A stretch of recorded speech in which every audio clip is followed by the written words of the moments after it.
going to be the center of the Indian polity, whether they win, whether they lose, like it was for first 40 years for Congress. BJP is going nowhere. Once you secure 30% plus vote at India level, you are not going away in a hurry. So do not ever get into this trap that people are getting angry and they will throw away Modi. Maybe they will throw away Modi, but BJP is not going anywhere. They are going to be here. You have to fight it out for next many decades. It's not going in a hurry. So that is where the problem lies with Rahul Gandhi probably. He thinks it's just matter of time when people will throw him away. That's not happening. Congress को counsellor चुनाव में, MLA चुनाव में और MP के चुनाव में मेरा एक मशवरा है। पार्टी के वर्कर की हैसियत से मैंने दिल्ली खबर भी दिया है कि आप जिसको भी टिकट दें, आप चुनाव से पहले जब चुनाव डिक्लेयर हो जाए फौरन उसको टिकट दे दीजिए, लेट मत कीजिए। बीजेपी के लिए काम कर रहे हैं और बीजेपी के पार्टनरों के लिए प्रशांत किशोर कर रहे हैं। वो बिहार जाएं, अरेस्ट कर लेंगे नीतीश कुमार उनके ऊपर केस पहले से लोड है। इन्होंने एक मुस्लिम लड़का जिसने केस किया पटना हाईकोर्ट में, आपको पता होना चाहिए कि उनके थीम को चोरी करके प्रशांत किशोर ने आगे बढ़ाया है। आज ये है कि अपोजिशन को बहुत मेहनत करना पड़ेगा। राहुल गांधी हो या प्रियंका गांधी हो या ममता बनर्जी हो या जितने भी अपोजिशन के बड़े लीडर हैं, उनको अपने केडर के साथ, अपने वोटर के साथ बहुत मेहनत करना पड़ेगा। आप बैठ कर रहे हैं और तेल महंगा हो गया, पेट्रोल महंगी हो गई, गैस महंगा हो गया, उसने बहुत सारे घपले किए, उसके वजह से आपको वोट मिल जाएगा, ऐसा नहीं है। आदाब दोस्तों, मैं जावेद अख्तर और आप देख रहे हैं जनता टीवी हिंदुस्तान। आज की जो सबसे बड़ी खबर उभर कर आई है वो ये कि प्रशांत किशोर ने का एक वीडियो वायरल हुआ है जिसमें उन्होंने कहा है कि बीजेपी की सरकार कम से कम 40 वर्षों तक हिंदुस्तान से जाने वाली नहीं है। उन्होंने साथ में ये भी कहा है कि हो सकता मोदी चले जाए लेकिन बीजेपी की सरकार नहीं जाएगी। उसके साथ में उन्होंने ये भी कहा कि जिस तरह से कांग्रेस 40 साल तक शुरुआती दिनों में हुकूमत की थी, उसी तरह बीजेपी यहाँ 40 साल से ज़्यादा वर्षों तक हुकूमत करेगी। उन्होंने साथ में ये भी कहा कि राहुल गांधी को हकीकत का इल्म नहीं है। राहुल गांधी सोच रहे हैं कि लोग उन्हें बीजेपी को उखाड़ फेंकेंगे, लेकिन उनको हकीकत से कोई ताल्लुक़ नहीं है। इस सिलसिले में हम कांग्रेस के नेता डॉक्टर अमजद अली अंसारी साहब से बात करेंगे और ये जानने की कोशिश करेंगे कि प्रशांत किशोर ने जो कुछ कहा है उसमें सच्चाई कहाँ तक है और उनका ये कहना कहाँ तक सच साबित हो रहा है। इस सिलसिले में बात करेंगे आखिर क्या वजह है कि कांग्रेस दोबारा अभी सरकार में नहीं आने वाली है। जावेद भाई, प्रशांत किशोर का आपने बात किया है। प्रशांत किशोर बीजेपी के एजेंट हैं, उनके ऊपर बिहार में केस दर्ज है। आपको बताएं कि कांग्रेस पार्टी के लिए जो अल्लामा इकबाल का वो शेर है कि नहीं है नाउमीद इकबाल अपनी किस्ते वीरा से कि जरा नम हो ये मिट्टी तो बहुत जरखेज है साकी। आपको पता होना चाहिए कांग्रेस की एक दो कमजोरियां जो है ऑर्गेनाइजेशनल और टिकट के बंटवारे के वक्त सही सच्चाई से काम करें तो कांग्रेस पूरे देश में आ जाएगी और ये बहुत जल्द होने जा रहा है। आपको मैं बताऊं, ऑर्गेनाइजेशन ये है कि पिछले दिनों CWC की मीटिंग हो गई है और 2022 में सितंबर अक्टूबर में नेशनल प्रेसिडेंट का चुनाव होने जा रहा है, लोकसभा का चुनाव है और फरवरी मार्च अप्रैल में यूपी का इलेक्शन है जहां प्रियंका गांधी पूरी कमान संभाली हुई हैं और कांग्रेस पार्टी जो मेहनत कर रही है और रीजनल पार्टियां, कांग्रेस पार्टी अपने ऑर्गेनाइजेशन को मजबूत कर रही है। दूसरी चीज़ है कि कांग्रेस को काउंसलर चुनाव में, एमएलए चुनाव में और एमपी के चुनाव में मेरा एक मशवरा है। पार्टी के वर्कर की हैसियत से मैंने दिल्ली खबर भी दिया है कि आप जिसको भी टिकट दें, आप चुनाव से पहले जब चुनाव डिक्लेयर हो जाए फ़ौरन उसको टिकट दे दीजिए, लेट मत कीजिए। लेट देने से कैंडिडेट को बहुत काम करने में मौका नहीं मिलता है। जैसे कि बिहार के चुनाव में हुआ, अगर ये टिकट कांग्रेस को जो सीट मिला था ये लोग पहले टिकट दे देते तो गवर्नमेंट बनाते। आप ये देखेंगे कि यूपी में जो प्रियंका गांधी ने कहा है कि 40% सीट हम औरतों को, महिलाओं को, वेमेन को देंगे, यानी 403 सीट में 161 सीट कांग्रेस देने जा रही है अपने लेडीज़ को, औरतों को। और आप देखेंगे जो औरतों के लिए और लड़कियों के लिए घोषणा किया गया है उस पर खड़ा उतरेगी कांग्रेस पार्टी। जी, क्या लगता है कि इस वजह से कांग्रेस क्या दोबारा सरकार में आ जाएगी? बिल्कुल, बिल्कुल दोबारा सरकार में आ रही है। 24 में कांग्रेस की गवर्नमेंट दिल्ली में होगी, इसमें कोई शक नहीं है। ममता बनर्जी जो चाह रही है कि हम दिल्ली में गवर्नमेंट बनाएंगे, अब तक तो एक बार भी यूपी का दौरा नहीं किया जब तक टीएमसी बना है। लेकिन अभी उन्होंने 2-3 आदमी को जो लिया है यूपी में, ललितेश त्रिपाठी वगैरह को, सिर्फ बीजेपी को खुश करने के लिए कि हमारे ऊपर शारदा नारदा और सीबीआई और ईडी का जो केस है इसको रोकने के लिए बीजेपी का बी टीम होकर काम कर रही है। तो ये जो प्रशांत किशोर ने जो कुछ कहा है उसमें वो आपको क्या ठीक नहीं लग रहा है? बिल्कुल नहीं, इसलिए कि वो बीजेपी के लिए काम कर रहे हैं और बीजेपी के पार्टनरों के लिए प्रशांत किशोर कर रहे हैं। वो बिहार जाएं, अरेस्ट कर लेंगे नीतीश कुमार उनके ऊपर केस पहले से लोड है। इन्होंने एक मुस्लिम लड़का जिसने केस किया पटना हाई कोर्ट में, आपको पता होना चाहिए कि उनके थीम को चोरी करके प्रशांत किशोर ने आगे बढ़ाया है। तो आपको क्या लगता है कि आप क्यों उनको बीजेपी का एजेंट कह रहे हैं, जबकि उन्होंने ममता बनर्जी के लिए यहाँ काम किया और आइंदा गोवा के लिए भी वो काम कर रहे हैं? तो किसकी उन्होंने ये अभी कहा है कि राहुल गांधी को रियलिटी का इल्म नहीं है, बिल्कुल झूठ कहा है उन्होंने। राहुल गांधी वाहिद लीडर है जो मोदी और बीजेपी के खिलाफ पूरे देश में लड़ाई लड़ रहे हैं, कोई दूसरी पार्टी के लीडर नहीं लड़ रहे हैं। ये बात अपनी जगह पे सच है, लेकिन साथ में जो बीजेपी के जो वोट बैंक है 30%, वो तो फिक्स है, वो इधर उधर होने वाला। आप देखिए कांग्रेस ने अभी पंजाब में दलित मुख्यमंत्री बनाया है, अभी हिंदुस्तान में कहीं दलित लीडर मुख्यमंत्री नहीं है सिवाय कांग्रेस का छोड़ करके। रामविलास पासवान मर गए, उन्होंने बीजेपी का साथ दिया, उन्होंने कान पर कहा था कि बीजेपी में कभी नहीं जाएंगे और जाने के नतीजे हो कि मौत घेर लिया। मायावती और ममता बनर्जी और रामविलास जितने रीजनल है, लालू यादव बीजेपी के बी टीम होकर काम कर रहे हैं। एक भी लोकसभा में उनका सीट नहीं है लालू यादव का इस वक्त। कांग्रेस का बिहार से 1 राज्यसभा है, 1 लोकसभा है, 3 एमएलसी है और 19 एमएलए हैं बिहार में तो कांग्रेस के। तो आप किस आधार पे आरजेडी को कह रहे हैं कि बीजेपी के लिए? बिल्कुल, लालू यादव शुरू से बीजेपी के लिए काम किया उन्होंने और बीजेपी से मदद से गवर्नमेंट बनाया है और आज भी बीजेपी से इंटरनल उनका पैक्ट है। तो जब ये मामला है तो फिर इतने दिनों तक वो जेल में कैसे है? जेल में बीजेपी की ही मदद से छूटे और तहाबुद्दीन को मर्डर करवाया उन्होंने, किसने?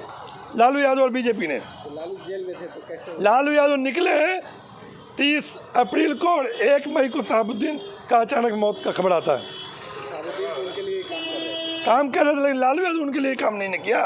साहबुद्दीन उनको अपना बड़ा भाई समझा लेकिन लालू यादव अपना दुश्मन समझा। जब तो आरजेडी का एक भी राज्यसभा एमपी एमएलसी कोई लीडर मट्टी में भी नहीं गया, जब 3 दिन तक दिल्ली में लाश पड़ा रह गया। तो आप क्या चाहते हैं कि कांग्रेस इससे अलग होकर काम करे? नहीं, कांग्रेस पब्लिक के पास जा रही है, पब्लिक की काम करती है। आप देखिए पहला स्पीकर लोकसभा का महिला यूपी में पहली मुख्यमंत्री कांग्रेस ने दिया।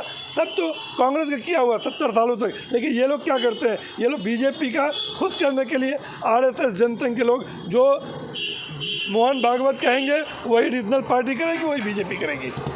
आपने दलित की बात कही तो दलित हमारे प्रेसिडेंट भी दलित है, बीजेपी ने उन्हें प्रेसिडेंट बनाया। नहीं, बीजेपी अभी जो राष्ट्रपति वो दलित नहीं, बैकवर्ड है। आप पता कर लीजिए भाई, वो बैकवर्ड में आते हैं, दलित नहीं है। दलित हिंदुस्तान में एक ही राष्ट्रपति बने, वो के नारायण जी। लेकिन यहाँ जो मुद्दा वो ये है कि बीजेपी वर्षों तक राज करेगी, आपको क्या लगता है? ये खाम ख्याली है, ये खाम ख्याली बात है। अभी देखिए बंगाल से बाबुल सुप्रियो बीजेपी के एमपी से रिज़ाइन कर दिए, फिर चुनाव हो रहा है आसनसोल में 6 महीने के अंदर होगा, देख लीजिएगा रिजल्ट पता चल जाएगा। इसमें जो सामान के दाम बढ़ते जा रहे हैं, महंगाई बढ़ रही है, महंगाई पे तो कांग्रेस लड़ रही है। ये स्मृति ईरानी वगैरह पेट्रोल डीजल गैस पे पहले बोलते थे यूपीए 1 यूपीए 2 में, आज पेट्रोल कहीं 112 रुपये, कहीं 110 रुपये, कहीं 108 रुपये बिक रहा है। गैस 1000 रुपये से ऊपर चला गया है। लेकिन आप देखिए सब लोग क्या कर रहे हैं, ये मुसलमानों को, गरीबों को, हिंदू जो गरीब है मुसलमान है, इसको बर्बाद करने के लिए मोदी और बीजेपी लगी हुई है। कांग्रेस दोबारा सत्ता में आए, इसके लिए क्या करना चाहिए? कांग्रेस को ऑर्गेनाइजेशन पे पूरी तरह ध्यान देनी चाहिए। राहुल गांधी और प्रियंका को हिंदुस्तान का जितना कांग्रेस हेडक्वार्टर ऑफिस है, एक रोज़ पूरे हिंदुस्तान में दौरा करना चाहिए, सिर्फ पार्टी ऑफिस में, वहीं वर्कर से लीडरों से मुलाकात करनी चाहिए और टिकट बंटवारा फ़ौरन करनी चाहिए। ये कहा जा रहा था कि प्रियंका आएगी तो कांग्रेस सुधर जाएगी, प्रियंका आई भी लेकिन कांग्रेस का वही हाल। नहीं, प्रियंका अभी एक्टिव हुई है, पहले भी एक्टिव थी लेकिन अभी शिद्दत के साथ एक्टिव हुई है। तो आप देख लीजिए 31 तारीख को प्रियंका गांधी का 30 या 31 को गोरखपुर में मीटिंग है, 31 को अभी देख लीजिए। और यूपी में लहर चल रहा है, आप देखें हमारा 7 MLA ओनली 7 MLA है कांग्रेस का यूपी में और 1 लोकसभा MP है। आप चुनाव में देखें हम गवर्नमेंट बनाएंगे। 40% जो प्रियंका ने अनाउंस किया है, ममता बनर्जी ने तो पहले दे दिया। ममता बनर्जी, ये झूठ बात है। लोकसभा में दिया है, असेंबली के चुनाव में केवल 17.25% वोट दिया, टिकट दिया है, 50 सीट दिया है महिलाओं को। कहाँ दिया? ममता बनर्जी तो झूठ बोलती है। पहली बार पार्लियामेंट गई या झूठ बोली कि हम अमेरिका के यूनिवर्सिटी से PhD किया, जो जाली साबित हुआ। ये ज़िंदगी भर झूठ बोलती है। Thank you. हमारे साथ इस वक्त निसार अहमद साहब हैं। आप जैसा कि जानते हैं ये सोशल एक्टिविस्ट है, ताजिर भी है और तृणमूल कांग्रेस के साथ भी इनका ताल्लुक़ रहा है।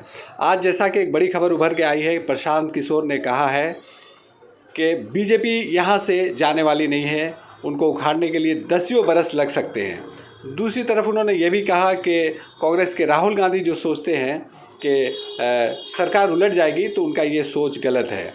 इसके लिए इसी सिलसिले में हम बात करेंगे निसार साहब से और उनकी राय जानने की कोशिश करेंगे कि उनका इस बारे में क्या कहना है।